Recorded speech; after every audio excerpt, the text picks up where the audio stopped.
all is well and set your name to which God calls you. Welcome to Epistles of Grace. Upon this platform, we share the mysteries of the living God. Today, I am to share a mystery with you about the name God calls you, child of God. God is the same yesterday, today, and forever. But He is not really interested in your past. And he is not really ready to be interested in your current situation. He is always interested about your future. Oh yeah? Now I will look at the word in the book of Isaiah chapter 43. The 43. It says something there around the 13. The Bible said, before the day I was a future God. Before transformation, He had called you by the name of transformation. Before elevation, He had called you by the name of elevation. Before promotion, He had called you by the name of a promoted one. Oh yeah. Your foundation really does not matter than the finishing. Your past doesn't really matter than the finishing. Now watch this. When God will call David, he was a shepherd boy. But He never called him a shepherd. He called him a king of Israel. God never looked at his current situation to call him a shepherd boy. But He called him a king of Israel. When God will really confirm His covenant with Abraham, He said something. He said, you know what, Abraham, this, your current situation, I am not conversant with it. I won't call you by that name. Hear me, child. I will call you Abraham. For initially his name was Abram, a father. But I changed the name and call him Abraham, the father of many nations. Yes, because God is a God of multiplication. He would want to change the future, that his future shall be a blessing to him. And He is always the first person to call you by your future name. Oh yeah. When God came to the wife of Abraham, and even Abraham, and we want to change the destiny, He had already changed it. Because at the very moment He said, Abraham, you shall no more be called Abram. Then He said again, He advanced, He said, your wife shall not be called Sarai, meaning a mother, but Sarah, meaning what? Mother to the multitude of many nations. Then God visited them again and said, where is your wife? You see, according to the time of life, this same time, your wife shall give birth. Sarah even doubted and laughed. He had ridiculed the name to which God called her through Abraham, the word Sarah. And lo and behold, that name came to existence. When God will deal with Jacob, child of God, God met him according to the book of Genesis chapter 32 at the river Jordan.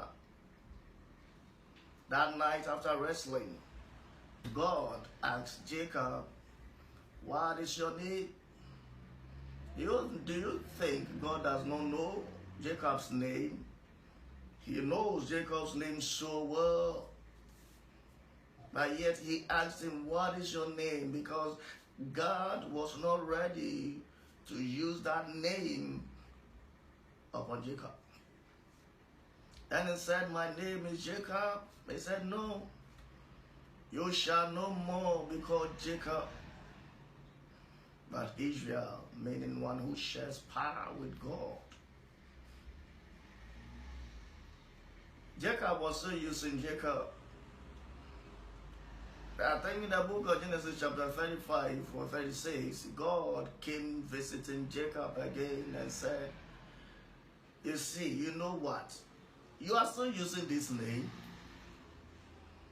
Yes, many of us, we still use our past, the name of our past. Even when we are graduated, the same name. But hear me, child of God. God said to him, your name shall no more be Jacob. Never. Put it in your record again. Put it away and start using the name Israel. And it remained like that till now. Israel has become a nation.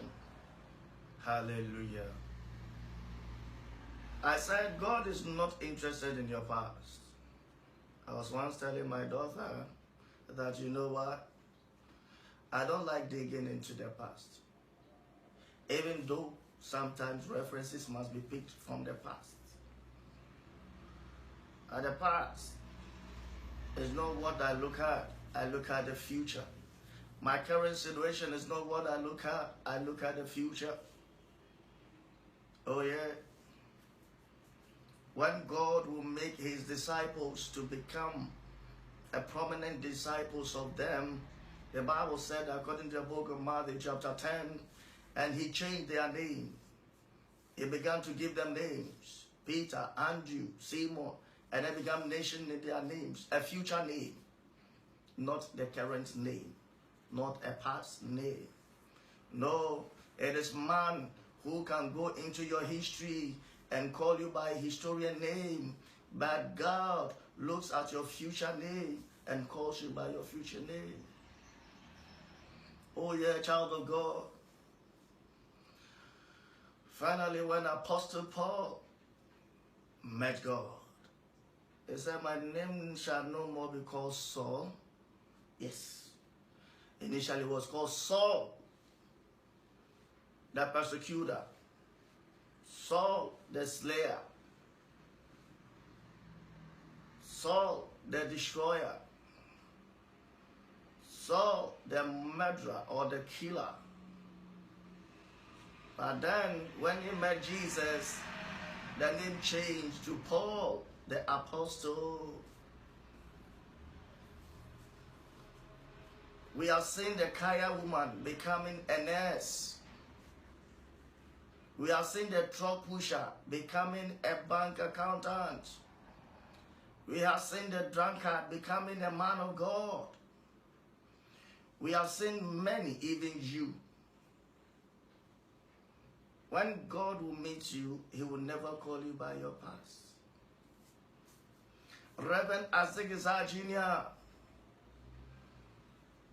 when God met him, he said, Azigizar,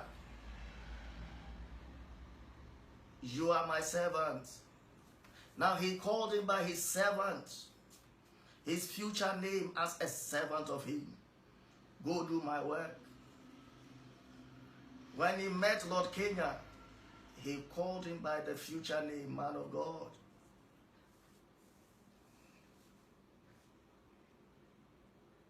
God is not interested in your current situation. Let many people call you names. God is not interested in your past. Let people call you names with your past, or a rapist, a slave queen, whatever.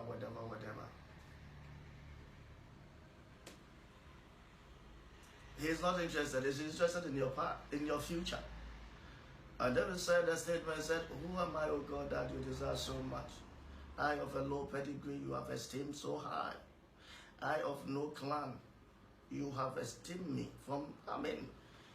Just look at the words which David used. Compare it to yourself.